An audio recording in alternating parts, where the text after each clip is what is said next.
Untuk pertanyaan Baik, yang untuk kedua itu pertanyaan yang kedua pengaruhnya itu yaitu seperti kurangnya perencanaan apa kontribusi saja dari sih? anggota itu Yang sendiri saat pertama, mengadakan acara. pre-krisis pada Terus fase ini kurang menitik beratkan pada kompaknya pencegahan dan si persiapan. anggota. Assalamualaikum Assalamualaikum warahmatullahi warahmatullahi wabarakatuh. wabarakatuh. Perkenalkan, nama saya Adib Saja. Saya dari kelas manajemen pagi D, khususnya untuk mata kuliah kepemimpinan Bapak Milsan.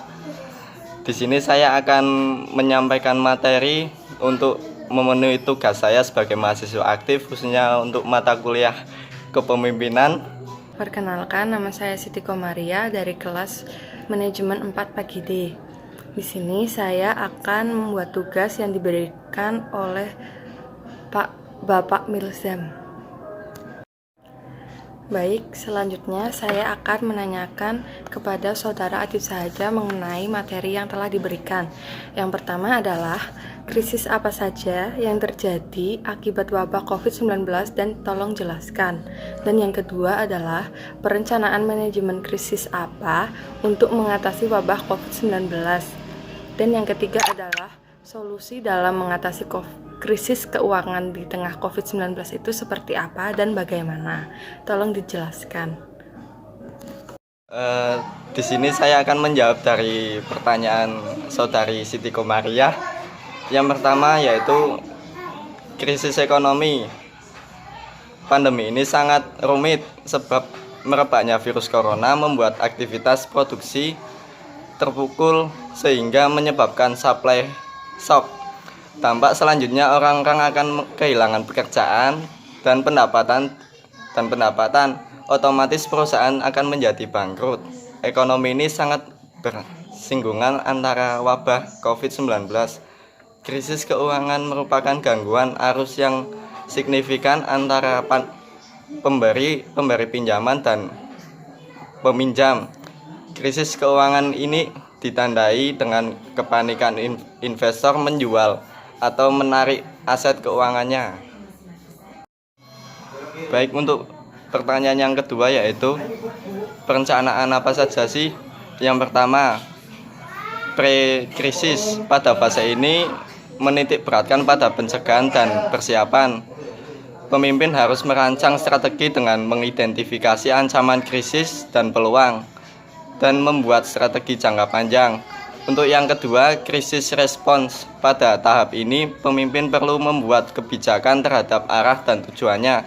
Salah satu dari krisis respons adalah memberdayakan sistem informasi software untuk memudahkan atau disebut work from home.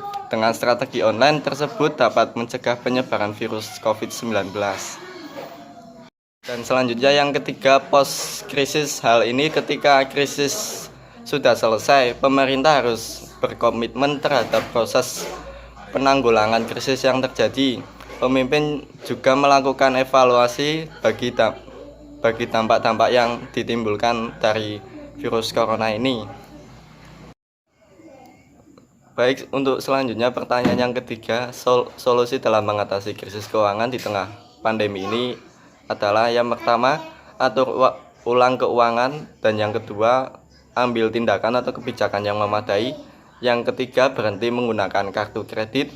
Yang keempat, menggunakan pinjaman cepat. Baik, di sini saya akan bertanya kepada saudari Siti Komaria atas penyampaiannya. Yang pertama, kondisi mengenai organisasi kepemimpinan yang krisis itu apa sih? Yang kedua, pengaruh SDM dalam organik krisis itu maksudnya apa? Dan yang ketiga, tujuan penelitian krisis kepemimpinan dalam organisasi itu tujuannya untuk apa? Baik, terima kasih Mas Adib Saja atas pertanyaannya. Saya akan menjawab pertanyaan yang pertama, yaitu tentang kondisi krisis dalam kepemimpinan organisasi tersebut. Krisisnya itu ada dua, yaitu dari yang pertama krisis level pertama, itu contohnya dampak dari krisis ini mengakibatkan tercemarnya organisasi serta adanya hambatan dalam mewujudkan misi organisasi tersebut.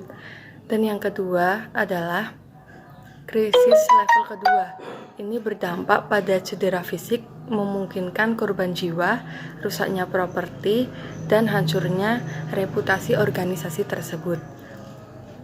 Dan pertanyaan yang kedua adalah tentang kurangnya pengaruh kontribusi dari organisasi, yaitu yang pertama itu mengakibatkan pengaruh. Untuk pertanyaan yang kedua itu pengaruhnya itu seperti kurangnya kontribusi dari anggota itu sendiri saat mengadakan acara, terus kurang kompaknya si anggota terhadap sesama anggota lain, dan yang ketiga itu kurangnya nama organisasi itu sehingga dapat sedikit tidak berkembang, seperti itu Mas. Dan untuk jawaban yang ketiga itu yang pertama untuk mengetahui pengaruh gaya kepemimpinan transformasi terhadap kinerja para anggota, dan yang kedua adalah untuk mengetahui inovasi terhadap sesama anggota, dan yang ketiga adalah untuk mengetahui proaktif terhadap kinerja si anggota tersebut. Jadi si anggota tersebut itu aktif dalam organisasi ataupun tidak, seperti itu Mas. Terima kasih. Sekian dulu dari tugas kami. Apabila ada kesalahan, mohon dimaafkan. Wassalamualaikum warahmatullahi wabarakatuh.